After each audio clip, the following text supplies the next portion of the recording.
Okay, I'm running late for those of you who have not tuned in yet. Nobody has. Well, that's good.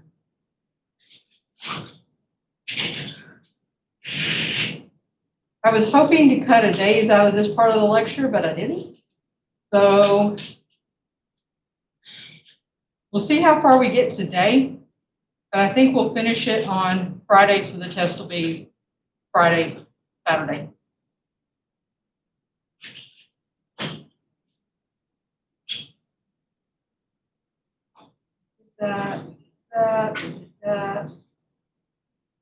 Did that.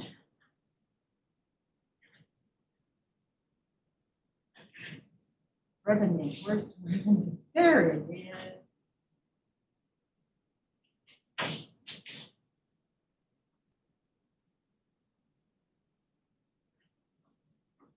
Okay. Oh, good. Lots of people who signed in. All right, we will go back to that. And hopefully it will work right this time.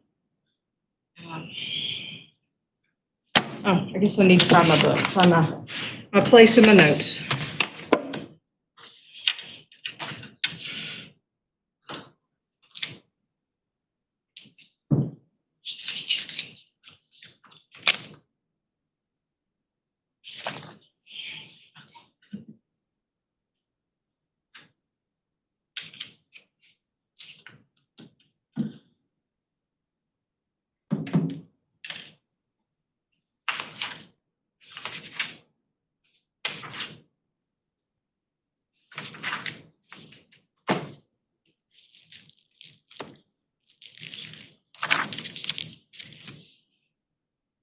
Okay, so we had been talking about the new government. Close the door so nobody in the hall is subjected to my reading.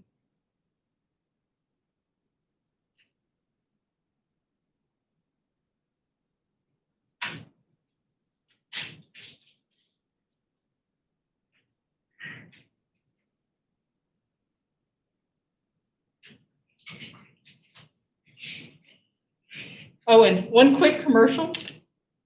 Since it's advising picking class time, I am teaching the same time next semester.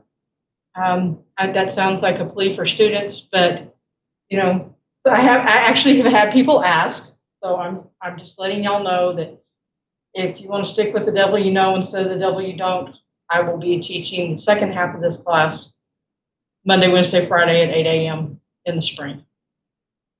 And I'm not going to hold it against anybody if they don't schedule that, but I'm just letting you know.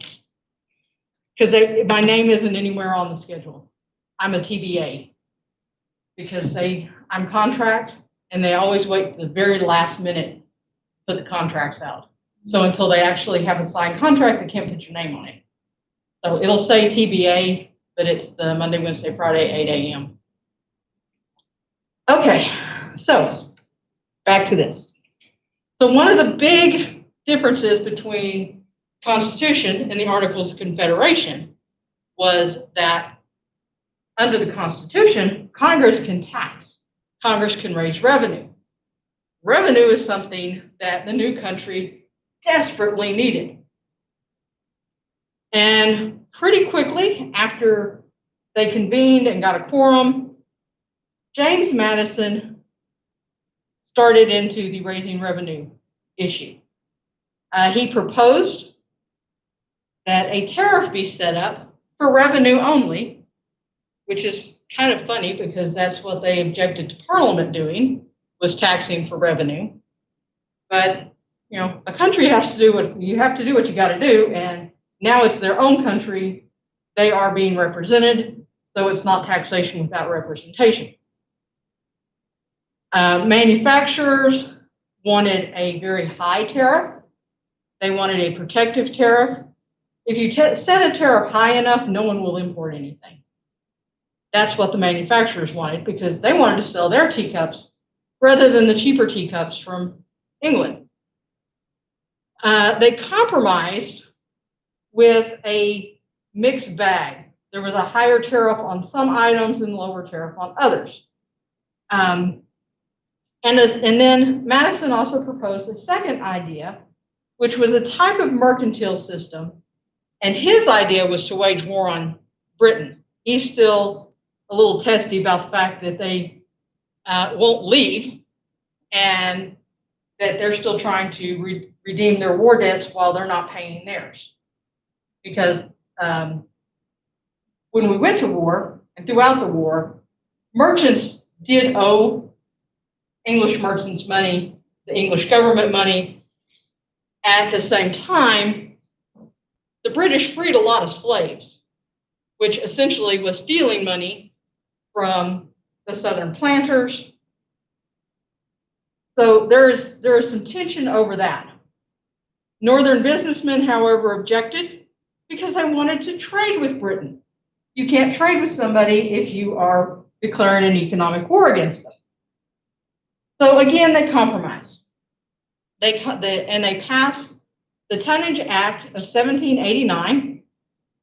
And the Tonnage Act is just a duty. It's a tax. It's a flat tax based on how much a ship carries. Not what it's carrying, but how much it's carrying. And Madison really wanted to put stick it to you, England, 75 cents or something per ton just on British ships. But the Northern businessmen are like, no, we can't do that. We've got to trade with them. So what they compromised on was a U.S. ship with a U.S. crew would pay 6 cents per ton. U.S.-made ships with foreign owners, foreign crews, would pay 10 cents a ton, and foreign ships would pay 50 cents a ton. So the foreign ships are paying considerably more. Now that doesn't sound like a lot of money, but it adds up. And 50 cents was worth a whole lot more in colonial America than it is today. Both systems pushed up the price of consumer goods because economics in a lot of ways works the very same way it does today.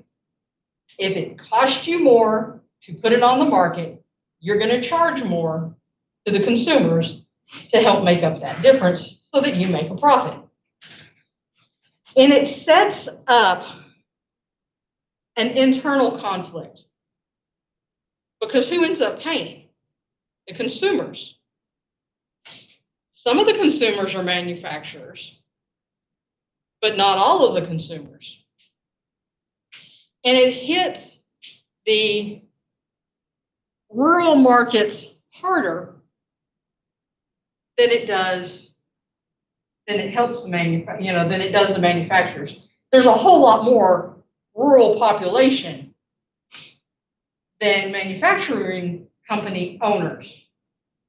And it sets up this internal issue of, is it right to have the rural part of the country supporting manufacturing? And this headbutting is going to come again and again. So this is round one of raising revenue. But if you remember, when they set up the executive,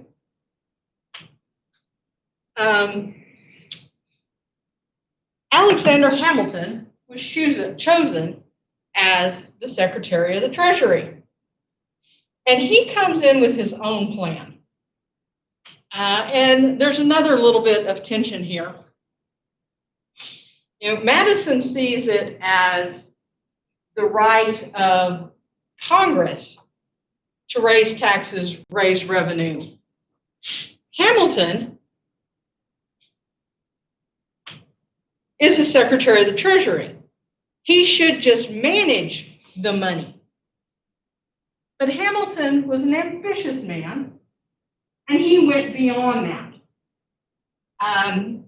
If you remember back, we talked about Robert Morris and his plan. Hamilton was a big fan of Robert Morris, who tried under the Articles of Confederation to set up a national bank, to levy tax or tariffs, set tariffs, create a strong national government. Well, that's what Hamilton has decided his goal is and his job is. He, as the Secretary of Treasury, thinks he should get the country on a sound economic footing. And by doing that, he's going to create a strong central federal government. He felt it was the government's business to encourage business, and he saw in Americans a unique, aspiring spirit, and he felt that it was part of the national duty to foster that, to help bring this into a great capitalist republic. He initially wrote 2 reports. They were the report on public credit. You know what a credit rating is, right? You've heard of the term credit rating. Everybody has one, good or bad. Well, the country has to have one too. And Hamilton wanted to establish a public credit. So he wrote a couple of reports. That should not be War Department, that should be War Debt. War Debt was his first big focus. I'm going to fix that real quick. Okay, come on, just make that a B.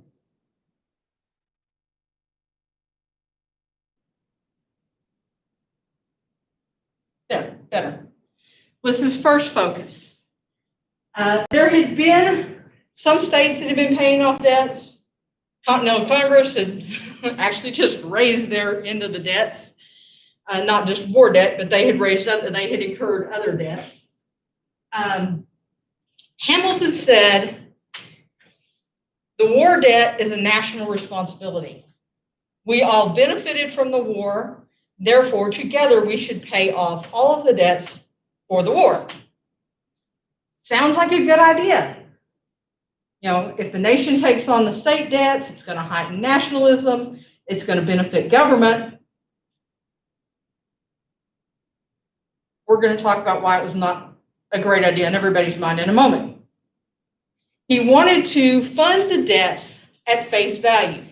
People had bought bonds during the war. War bonds go back forever. And people had bought bonds. Soldiers had been given bonds as payment.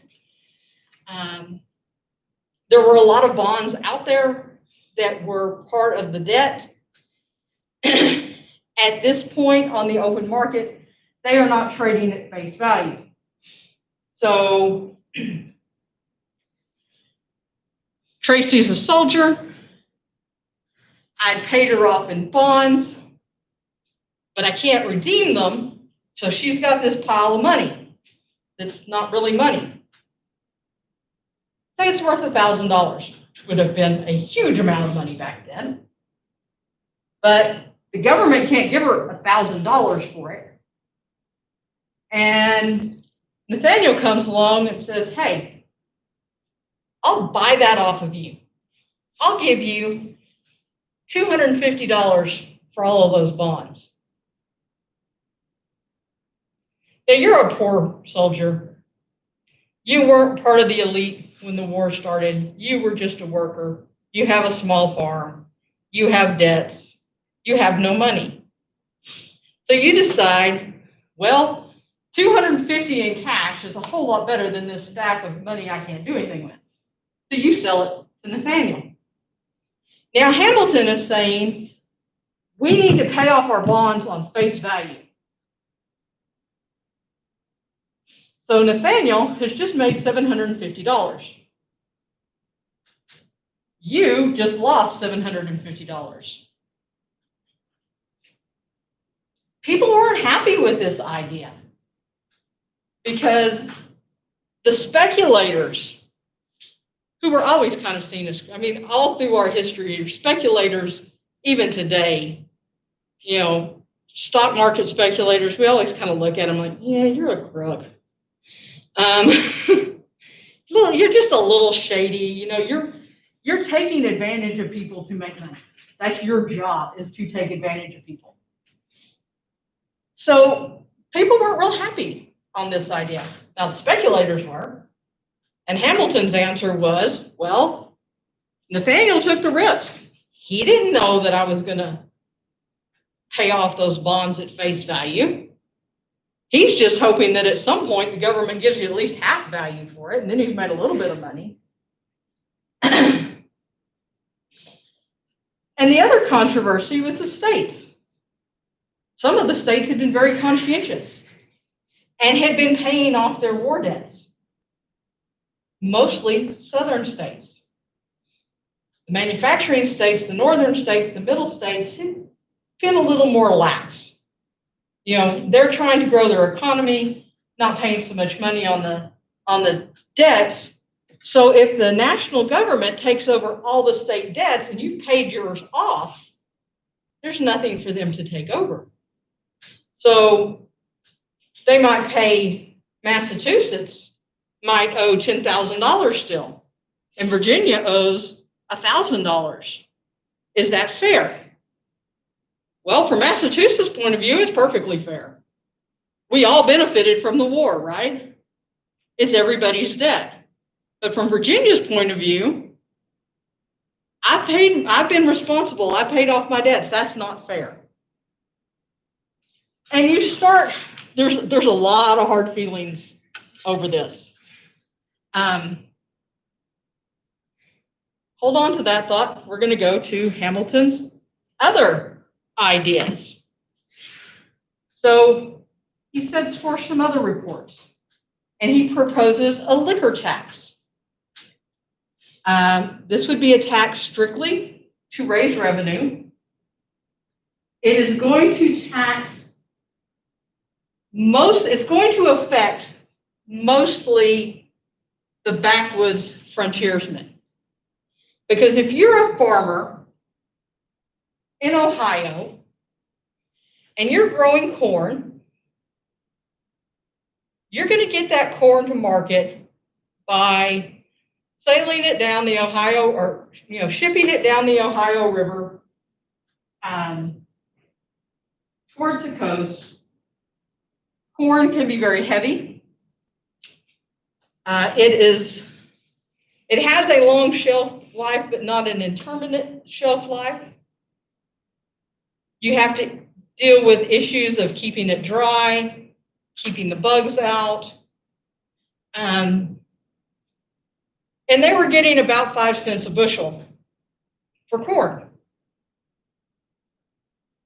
Or you can take that corn and build you a still, and you can distill it into liquor, for which you're going to get about 50 cents a gallon. Liquor doesn't go bad, doesn't need to be refrigerated, easier to transport. A bushel of corn would probably take up, about the size of this podium. A gallon jug, you could maybe get 4 of them there.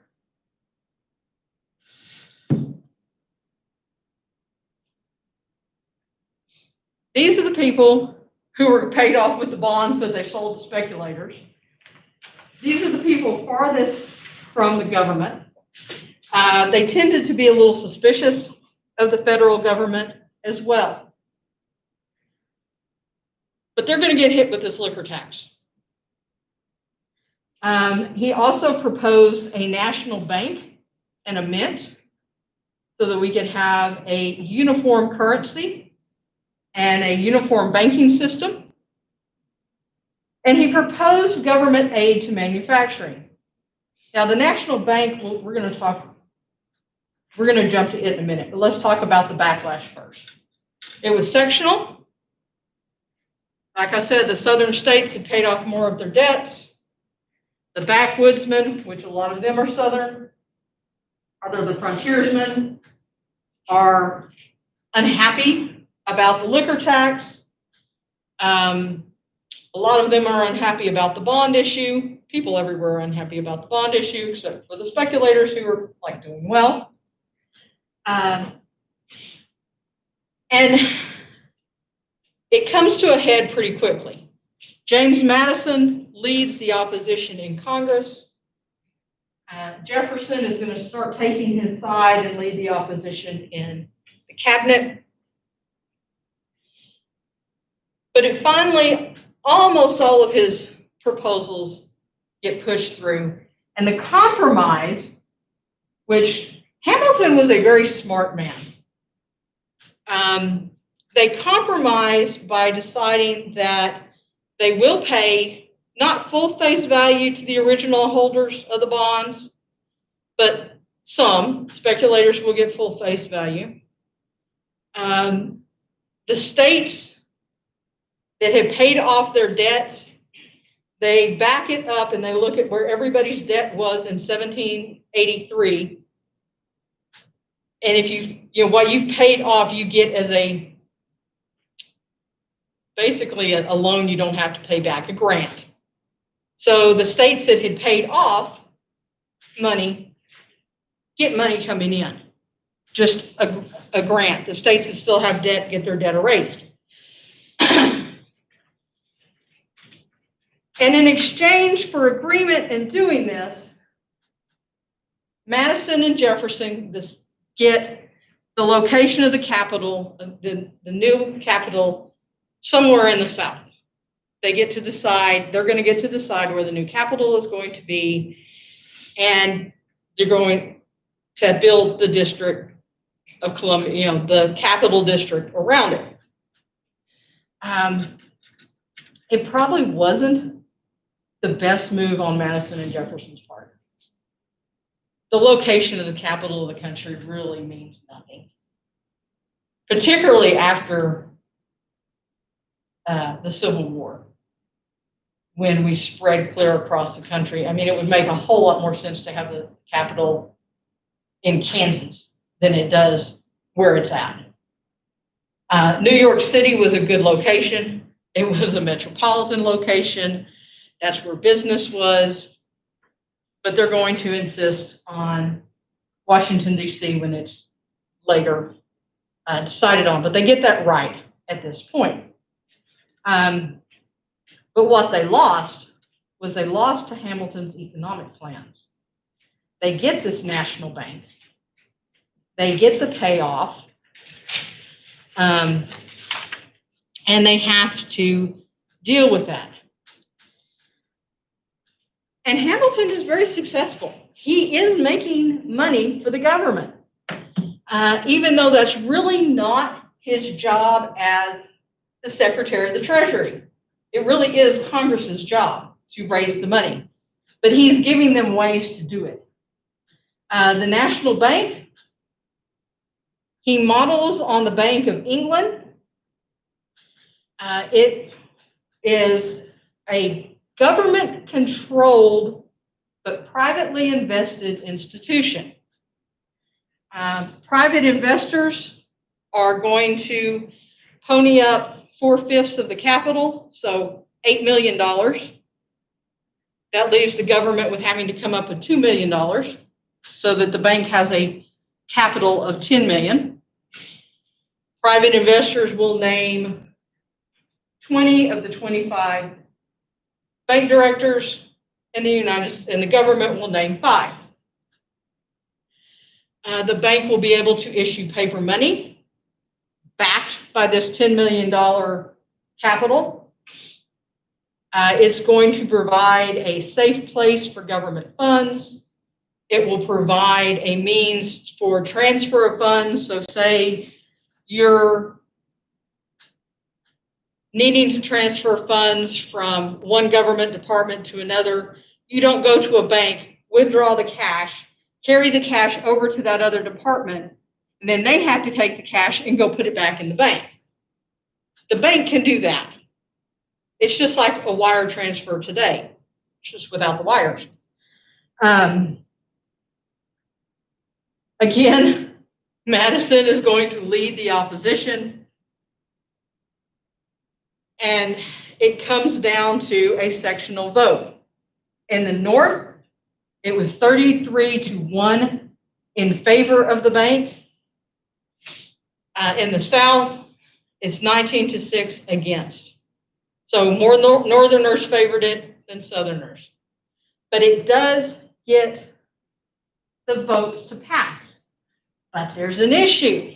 And James Madison raises this little bug in Washington's ear that, hey, there's nothing in the Constitution that says we can have a state bank. There isn't. It's not in the Constitution that we need a state bank. And Hamilton points out, hey, read Article 1, Section 8. Congress is allowed to make all laws which shall be necessary and proper. But it was enough of a question that Washington hesitated. He wasn't quite ready to sign this into law without knowing if that was what the Constitution really intended. And he takes it to his cabinet, which was kind of a mistake because they couldn't agree either. It's kind of vague. Congress can make all laws which shall be necessary and proper for carrying into execution the foregoing powers. You can say that means Congress can do anything it needs to fulfill its goal. But is it necessary? And is it proper? Jefferson argued that to take a single step beyond the boundaries thus specifically drawn around the powers of Congress is to take possession of a boundless field of power no longer susceptible to any definition.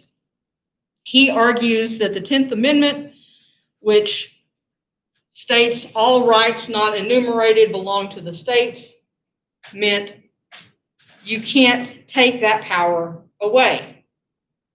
Hamilton argues that the criterion is the end to which the measures relate as a means.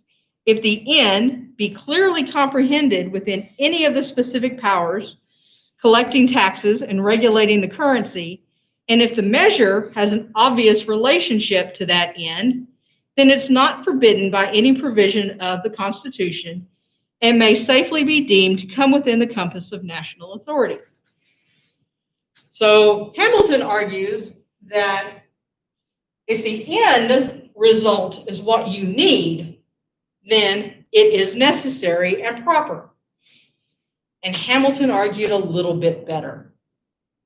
And that headbutting has now moved beyond Madison and Hamilton in Congress to Madison and Jefferson and Hamilton, well, Jefferson and Hamilton in the cabinet. And poor Washington, who when he took office, begged for national unity and for people to put aside their politics, has been sadly mistaken and sadly disappointed. The bank passes. Washington signs it into law. It opens on July 4th, 1791, and the stock sold out in an hour. It was an extremely successful bank, and it did what it needed to do for the country. His last report was a report on manufacturers. He was not so successful in this plan, but it sets the grounds for future work. He thought that because the country is making a lot of money right now, some of that excess capital could be used to support manufacturing. This would allow a diversification of labor. Not everybody would have to work on a farm. It would allow for the hiring of people who normally would not have jobs outside of the home, women and children. And there's good and bad in this. It would improve the nation's productivity. It would promote immigration because there would be more jobs than just being a farm laborer, which was in the South taken up by slaves. And it would provide a better domestic market for the agricultural products.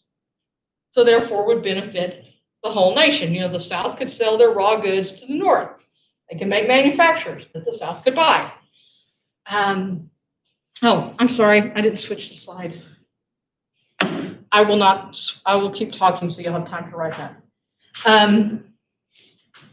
Again, it comes down to a sectional divide. The agricultural part of the country, i.e. the South and the frontier, think they're being subjected to supporting manufacturing at a cost to themselves. Goods are going to go up. The government is favoring one section of the country over another. That really wasn't Hamilton's plan. He thought it would actually benefit everybody because it would make a better market for agricultural goods. You wouldn't have to sell everything to Europe. But logic and emotion don't always connect. And he probably wasn't entirely truthful. It was a better plan for the manufacturers than it was for the agricultural producers. And some of this, because he's going to achieve all of this through tariffs. He does get some tariffs passed to help pay for this, but it doesn't really take off the way he plans it to. All in all, Hamilton made some achievements as Secretary of the Treasury. Under him, are y'all done with this one? You're still writing? Okay, I'll give you another second. The next one's short, so.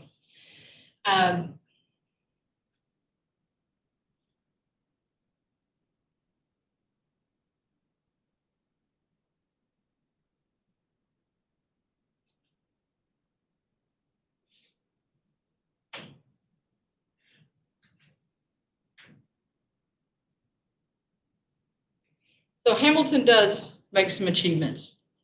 He begins to retire the war debt. Good? Okay.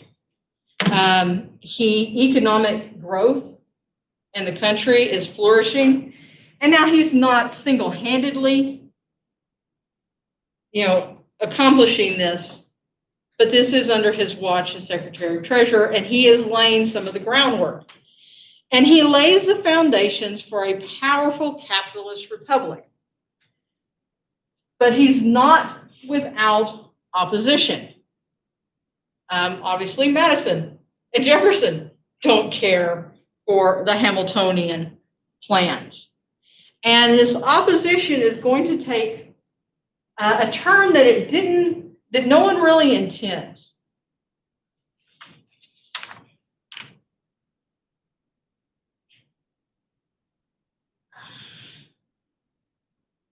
I think I have two of the same slide. Can I switch? Okay.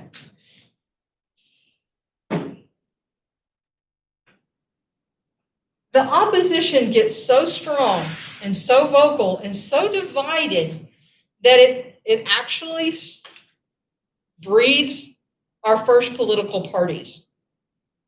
Those who supported Hamilton took the name Federalist. The opposition called themselves Republicans or Democratic Republicans, which implies that the Federalists aimed to create a monarchy. The opposition is led by Madison in Congress and Jefferson in the cabinet. And the two groups can kind of be defined by the differences between Hamilton and Jefferson. Personally, they had very different backgrounds. Hamilton was an illegitimate son of a planter in the Caribbean who, he's illegitimate, so the dad's not around. His mother dies when he's 13. Friends and family help get him to King's College. where he flourishes. He is the self-made man.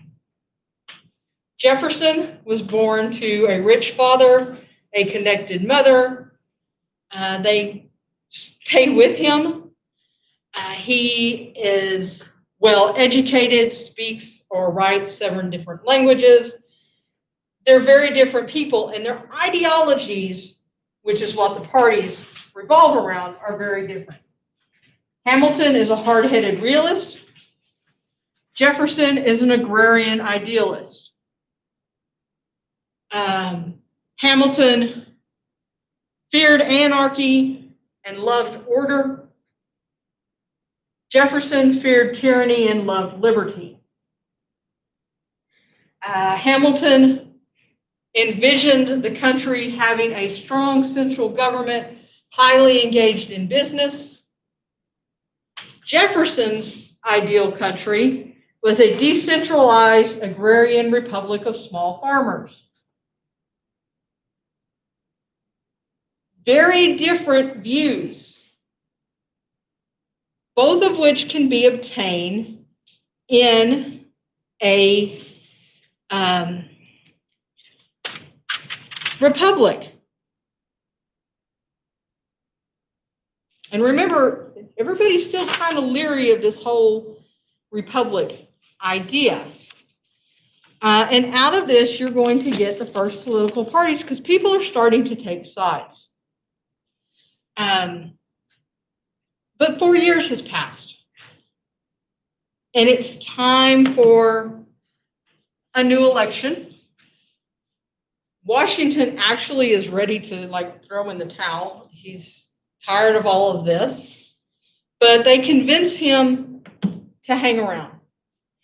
Washington is probably the only man in the government that everybody likes.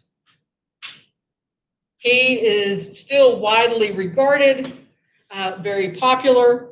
That's not to say everybody likes him, and it's not to say that he didn't play politics and get into a little intrigue too, but his was not as blatant. And he really was bothered by all of the infighting. These were men, and really all of them, had been friends. They had all worked through the Revolution together. They'd fought together. They'd served in the Continental Congress together. And now they're starting to split up and take sides. And you'll have where people don't even talk after this.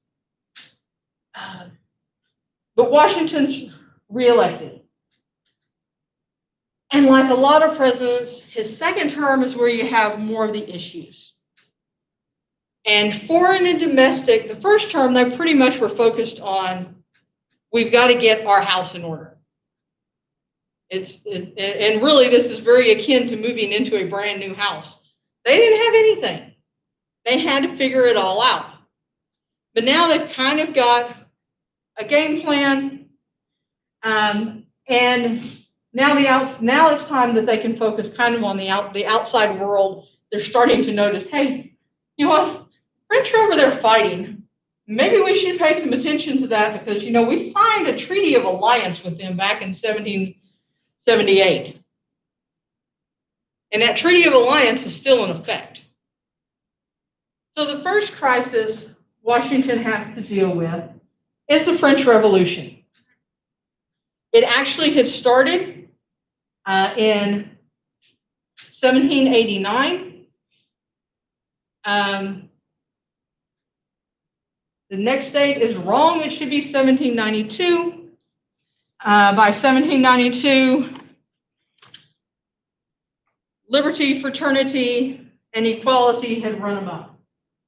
Now, there was a great support initially for the French Revolution in America. It was modeled after our revolution. Of course, we're going to support it. They had supported us during our revolution. But they kind of, and this is an example how, what works in one place is not necessarily going to work in another. A lot of it depends on your leadership, the goals. But by 1792, the French Revolution had turned into a barbarous mess. They were executing they were just executing everybody. You know, if you opposed the Republic, the people who were in charge of the Republic, you were executed. They were executing people by the hundreds. There was literally fighting in the streets. It had become just a massive bloodbath. France had gone to war with Prussia and Austria over this. In 1792, Great Britain and Spain enter the war. So Great Britain, Spain, Prussia, and Austria. And Great Britain and Spain enter because they execute Louis XIV. They execute the king. He's a monarch. These are all countries run by monarchs. So the monarchies get together to fight against the Republicans. And I say that with a little r.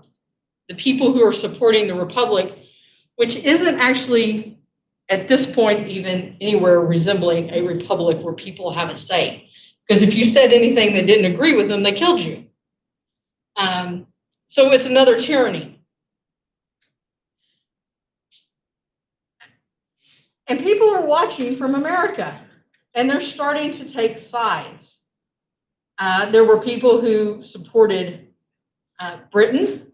I mean, we were British at one point, not that long ago. And although the distaste for Britain is high, the anarchy that's going on in France is even more distasteful, especially to people like Hamilton who fear anarchy. So the Federalists are saying, hey, we need to support the British.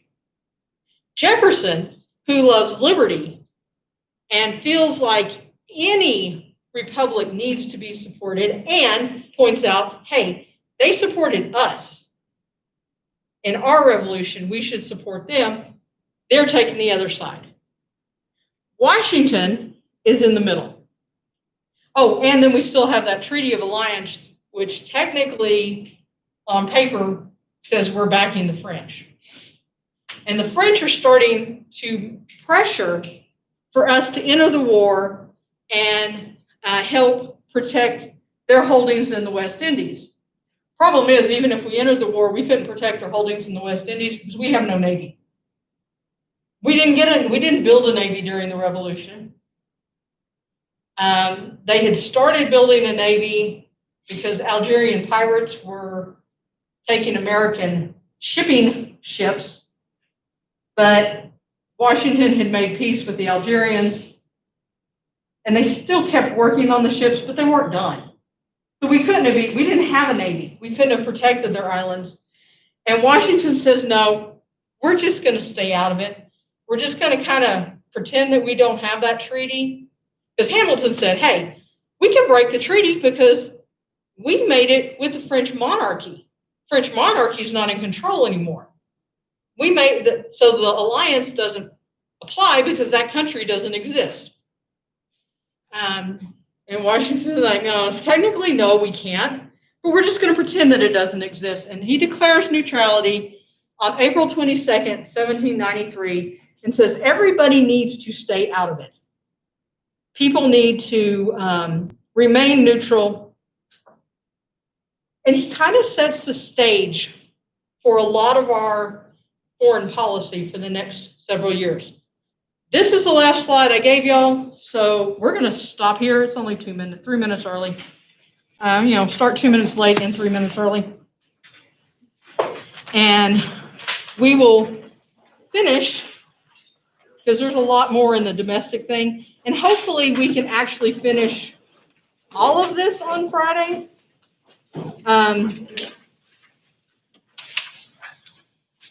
And have the test.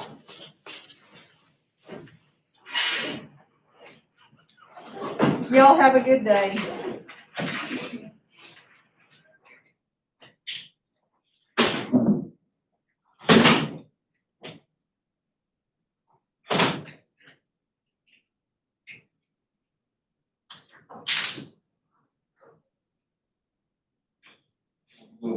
You too. I'm gonna try to get your class. Hmm? I'm gonna try to get in your class. Oh, good. Next. Good. And you do that through your